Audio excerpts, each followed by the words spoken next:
Das geraubte Buch. Provenienzforschung an der SLUB Dresden.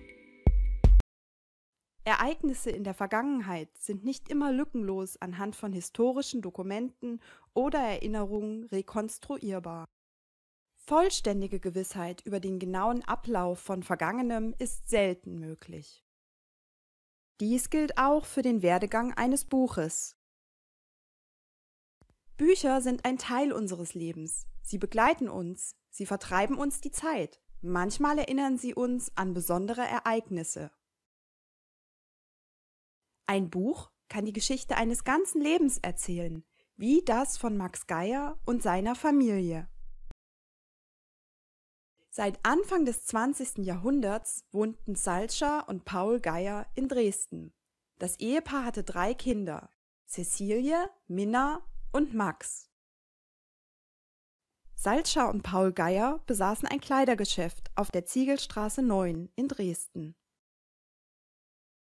Während seiner Schulzeit las Max Geyer in dem Buch Weltgeschichte von Georg Weber.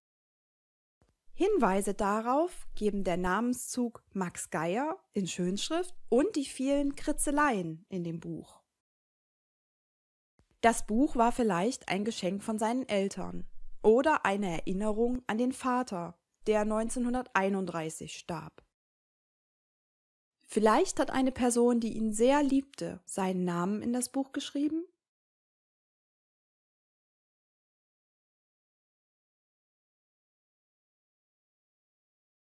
Salcha Geyer und ihre Kinder wurden während des Nationalsozialismus verfolgt, weil sie Juden waren. Ende Januar 1942 wurde Salcha Geyer erst in das lettische Riga und von dort am 5. November 1943 nach Auschwitz deportiert und ermordet. Den Töchtern Cäcilie und Minna gelang die Emigration nach England, wo sie während der Kriegsjahre lebten und arbeiteten. Später emigrierten sie mit ihren Familien in die USA.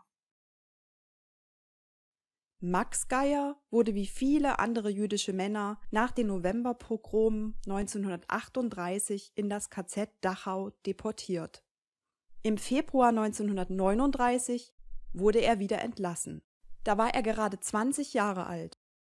Nach der Entlassung emigrierte er erst nach London, wo er 1940 seine Frau Eva kennenlernte. Da sie Jüdin war, hatte sie ebenfalls aus Deutschland fliehen müssen. Im Mai 1947 erreichten sie zusammen mit ihrer erstgeborenen Tochter auf dem Linienschiff The Battery die USA. Hier bauten sie sich in Philadelphia ein neues Leben auf. Sie bekamen eine zweite Tochter und auch die 2 Schwestern von Max zogen zu ihnen. Trotz seines schlechten Gesundheitszustandes aufgrund der Internierung 1938 arbeitete Max Geyer als Handwerker und Werkzeugmacher. Er starb im August 1997. Sein Buch ging einen anderen Weg. Vermutlich wurde es zusammen mit dem Hausrat der Familie Geyer 1942 verkauft. Das Eigentum der vertriebenen und deportierten Juden wollte der NS-Staat zu Geld machen. Im Jahr 1949 kam Georg Webers Weltgeschichte in die Sächsische Landesbibliothek. 70 Jahre später begann die SLUB, die Herkunft und Vorbesitzer ihrer Bücher zu untersuchen. Im Fall von erwiesenem NS-Raubgut betrachtet sich die SLUB nicht als Eigentümerin der in ihrem Bestand befindlichen Objekte. Die SLUB bemüht sich um eine Rückgabe an die Eigentümerinnen und Eigentümer oder um andere gerechte und faire Lösungen. Bei der Provenienzforschung wird vor allem nach solchen Büchern gesucht, die ihren Eigentümern aufgrund nationalsozialistischer Verfolgung genommen worden sind.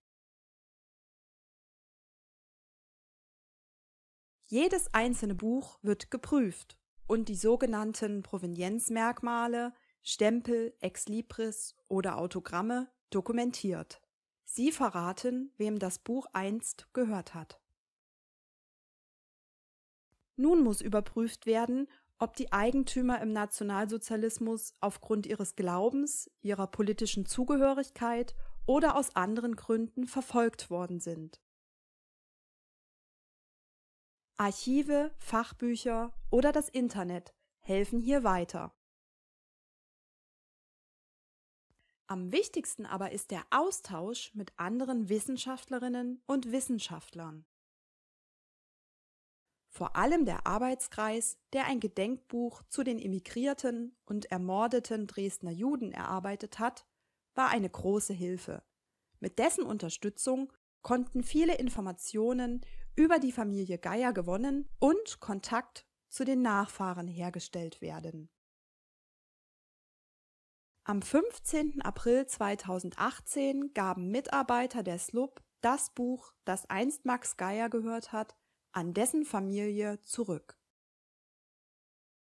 Die Familie war anlässlich einer Gedenkzeremonie nach Dresden gekommen, die an den für Saltschar, Cäcilie, Minna und Max verlegten Stolpersteinen in der Mathildenstraße 15 stattfand. Hier war ihr letzter freiwillig gewählter Wohnort.